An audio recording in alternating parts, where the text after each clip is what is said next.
আজকে শ্রাবণ মাসের শেষ সোমবার। আর শেষ সোমবারে আমাদের গ্রামে জল ঢালা হয়।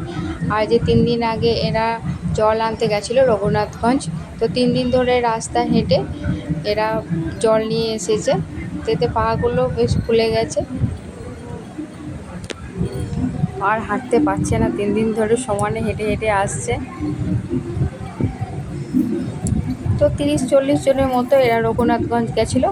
তো আমরাও গেছিলাম কালকে আজিমগঞ্জ। তো আজকে আমরাও সকালে এসেছি। আর কিছু আমাদের যে তারাপীঠ মন্দির আছে সেখান থেকেও জল নিয়ে আসে। তো যে সামনে আমাদের মন্দির দেখা যাচ্ছে, আর আমাদের যে পাশে গ্রামের ছেলেগুলো আমাদের গ্রামে মন্দিরে জল ঢালবে, তো ওরা বক্স বাজিয়ে নাচতে নাচতে জল নিয়ে আসছে।